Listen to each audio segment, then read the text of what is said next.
The Horn Chronicle, A German Tastes America. 40 hours got me going. Tales of bourbon, barrels, and time. Dallas dropped another game in overtime.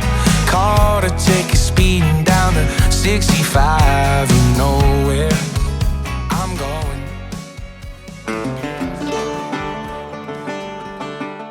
As we continue our journey, we head toward a one-of-a-kind distillery, a place where passion, history, and craftsmanship come together in a way you won't find anywhere else. Next up, Glens Creek Distillery. What makes this place so special isn't just the bourbon, it's the man behind it. David Meier, the owner and master distiller, isn't just making whiskey, he's living his dream. With relentless dedication, he has breathed new life into the remnants of an old distillery, keeping its legacy alive while crafting something entirely his own. This isn't just a stop on the Bourbon Trail, it's a story of passion, perseverance, and the love of great whiskey. Let's go meet the man behind Glens Creek. And it's hard to walk a straight line when they're carving up them jeans. I'm just looking for the right one, but then Welcome to Glens Creek Distillery, where history and craftsmanship converge in the heart of Kentucky bourbon country. Nestled on the grounds of the iconic Old Crow Distillery, Glens Creek pays homage to the rich legacy of bourbon making that dates to the 1870s. Embark on a captivating journey through time with the exclusive Old Crow Distillery walking tour, led by one of Glens Creek's passionate employees, or even David Meier himself. This tour is a must-see for bourbon enthusiasts and history lovers alike.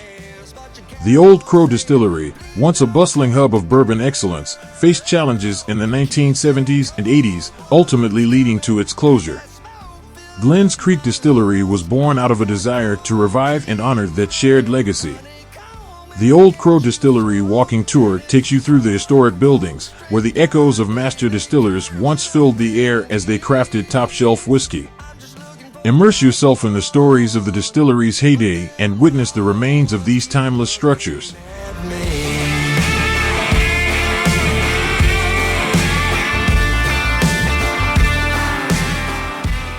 The tour unveils the secrets behind the bourbon bust of the 1960s, 70s, and 80s, explores theories about the demise of Old Crow whiskey, and highlights the meticulous efforts to preserve the Old Crow story.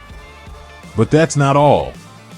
The Old Crow Distillery walking tour concludes with a special bourbon tasting, where you'll sample some of Glens Creek's finest creations. Each sip a tribute to the craftsmanship and pursuit of perfection that defines this distillery.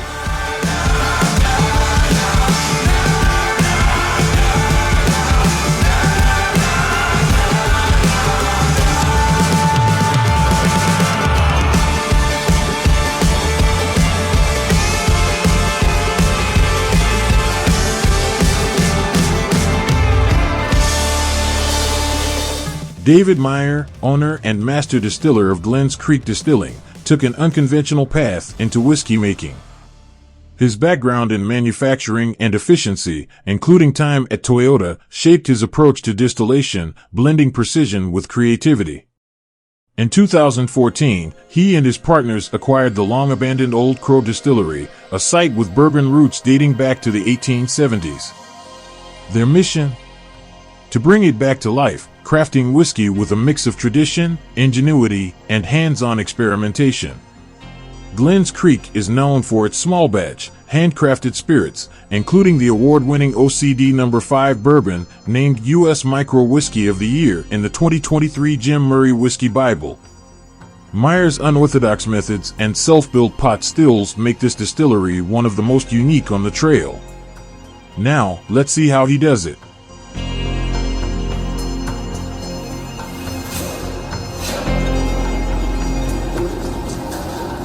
So the first thing we're going to do is we're going to add a little bit of enzyme. This is a liquefaction enzyme. If we didn't put that in there, we're going to put the corn, then the rye in, and the starch. We made it very pasty, similar to cooking oatmeal and bread. What we're going to do is got the water heated up to boiling, and this process going to extract the starches from the grains. And then corn. Dry. So, just a shout out to our friends up at Tractor Supply with our special corn that we get directly from Tractor Supply. Most of our recipes use 600 pounds. We have one recipe that's 100% corn that uses 700 pounds. So the key thing is the total grains of water ratio. That's typically around 33% grain to water. What you saw down there with the flame is you have direct heat on here. So it's really just like cooking at home on your stove. If you leave that on the stove without stirring it from time to time, it will burn your food. So we have the agitator here that's keeping this moving. And now I'm going to add the rye. And I usually do that before I finish the corn because, as you can see, the rye is a little bit more powdery. So it doesn't want to sink and mix in completely. So I usually add a little corn on top of it. And we get our rye and our barley from Brooks Grain over in Louisville. It's a great supplier for us. You can see the rye that kind of clumps up, and so I'm going to have to stir that a little bit at the end to get it all mixed in. You got to stir that rye in a little bit, otherwise it will just stay. So the first thing I'm going to do is add setback to this. Setback is the liquid that we reserve from the still after the finish of the distillation run. It has a very low pH, and what that's going to do is that's going to lower the pH overall of the cooking water and give yeast a conducive environment. So I have a mark here, and then run it up to 30 gallons.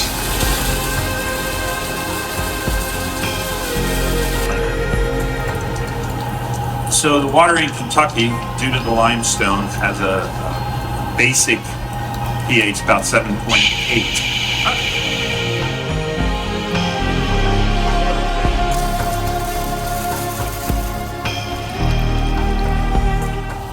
We get that up to the level, and then we're going to switch it.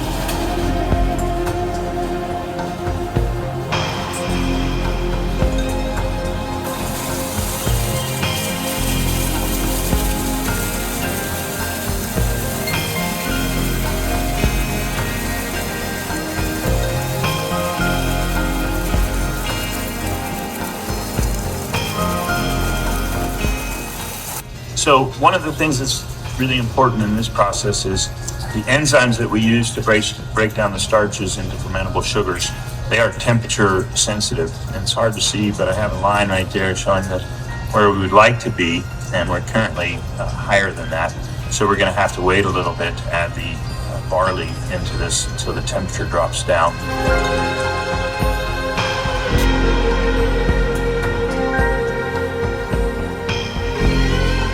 So this is the cafe au lait, and you can see just how dark it is. And we explained to folks that no matter what color it goes into the still, it's going to come out of the still clear. So while it has a very dark color right now, that has nothing to do with the finished product. It's always going to come out clear. Okay, so I'm just going to pour that in, and then I'll repeat the same thing for the next toad over there. And we keep track. When we're cooking, we have the basic recipe here, and we have which steps in the process have been completed. That way there's no confusion between us in terms of what has occurred. So I'm going to mark that, and I've added 4 scoops of yeast to that, and so we'll all know that the yeast has already been added.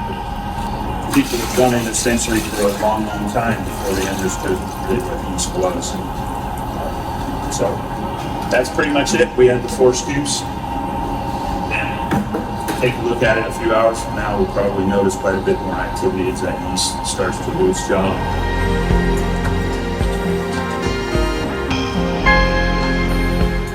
So let's do a little recap of what we've seen so far. The first step we do is we cook the corn and the rye, and we're extracting the starch from the grains. And then we allow it to cool down until we can add the enzyme. And when we put the enzyme in there, that converts the starches into fermentable sugars. Then we allow that to cool down again to the temperature where we can add the yeast. So then begins fermentation. And fermentation is really kind of an important step. That's where the conversion of fermentable sugars into alcohol, ethanol, is done. And there's also a lot of other things that are happening here. One of those is a bacterial fermentation. A bacteria named Acetobacter consumes ethanol that's produced by the yeast and creates acetic acid, which is vinegar. And that is the part that makes sour mash sour. And as you probably know, acetic acid vinegar is an effective preservative. And so by the addition of acetic acid in this mixture, we don't get contamination from other bacterias and molds and things that would also want to eat the sugars and not give us ethanol. So this process generally takes 5 to 7 days. Sometimes it's a little faster, sometimes it's a little slower. It depends a little bit on the recipe that we're using, because when we change the proportions of grains, we get a different amount of fermentable sugars. And as we saw in the pitching of the yeast, it's not a very scientific method. We're not putting a known quantity of yeast cells in this mixture. So we do get some variation in time in that process. What we'll see is that when all the bubbling activity is completed and the grain that's on the surface here sinks to the bottom, that's the indication that the fermentation is finished. Now, we can measure that, and we do from time to time, but it can be easily done visually. It's a pretty clear process. You'll see some active bubbling fermentations, and then we'll show you one that is complete and you can see the difference.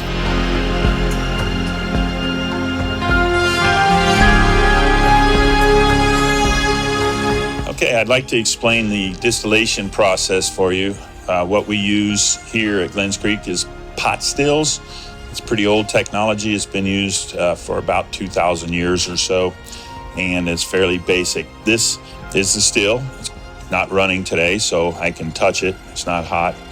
But we put the fermented liquid in the still, and we fill it approximately to here, leave a little head space, and then we heat it from the bottom. We have direct heat on the still, and so we can't put any grains or anything in the still, only the liquid.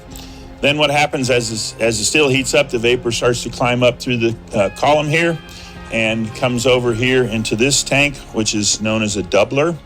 And what happens there is the vapor turns back into a liquid and condenses back to a liquid. Eventually this reheats and the vapors come out here again, and then they pass into the second tank, which is also another doubler. So effectively what we have is a triple distillation. We get the first distillation here, then it's recondensed and revaporized here, and then it's condensed and revaporized here. So after the second doubler heats up, the vapor is going to come up here. It's going to go all the way up, and it's going to go into that pipe over there. That's a condenser. There's a copper coil inside and a water jacket on the exterior. So one of the concepts of distillation, what we're trying to do is we're trying to separate water from the alcohol, or alcohol from the water, if you will. And as the vapor climbs up each one of these pipes, some of it's condensing and dropping back down and staying behind, and some of the vapors are going forward into the next step. And distillation, the way we do it, is basically a process of separating the various chemicals based on their vapor temperatures.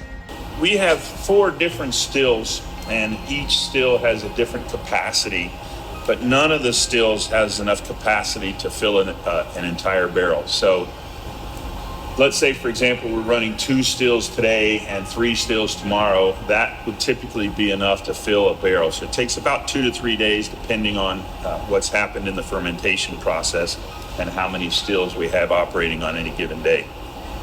Once we've collected the distillate from the collection tank, it's time to put it in a barrel. Normally, we can roll the barrel directly over to the collection tank and empty directly into a barrel. But when a barrel's almost full, it's a little bit safer, less spillage potential, just to do it manually. So I'm going to demonstrate how we do that manually, and I'm checking the level in there, and we're putting that in the barrel. So we want to leave a little headspace in the barrel so that some expansion can occur. If we don't leave headspace, once the temperature warms up, the barrels tend to leak a little bit, and so a little bit of headspace. Also, that prevents us from overflowing the barrel and wasting some of the distillate, which is a capital offense in the distillery.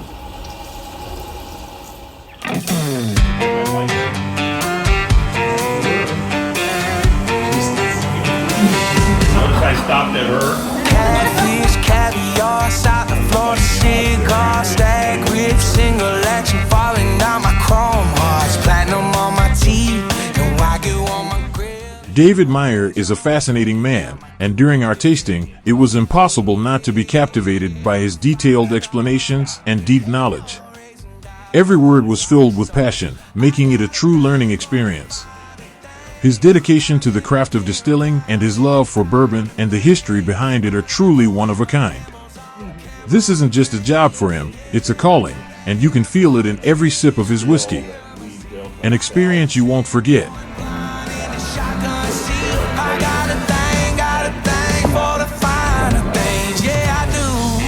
That part still interesting. Mother Nature does part. You know, in the beginning, when I bought the place, part of it, of course, was the history and a desire to preserve what's still here. There was, Dean bought the place and they sold off the part, and you really have to go back to that time period and understand the circumstances. Okay, in the 1980s, 1985, this distillery closed. They stopped production, and the challenge in a distillery, a whiskey distillery anyway, is you're putting out product today in anticipation for some sales in the future, years in the future, and the continuous column still doesn't care what your sales are doing. It puts out a steady stream in a constant state. And so if your output remains the same but your sales declines, what ends up happening is you fill up all your barrel warehouses, and then you have nowhere to put your product. And so the dilemma, the drawback of this location down here, while it was perfect in the 1800s, they ran out of land. They continued to build aging warehouses until they ran out of land. And so all the newer buildings, Jim Beam maintained those, kept those in their aging product over there. And then they sold off this part. At that time period in the 80s, there was no Bourbon Trail, there was no bourbon tourism, people didn't come visit distilleries. This was a factory. This distillery produced 400 barrels a day, and it was a big industrial complex at that time period. And so there was no real sense of preserved history or whatever. It was business. And so this part was sold to some people in the salvage business who came in and basically took out metals, stainless, copper, brass, whatever metals were recyclable, and started demolishing buildings. Thankfully for all of us, David Meier stepped in just in time to preserve this place from disappearing forever.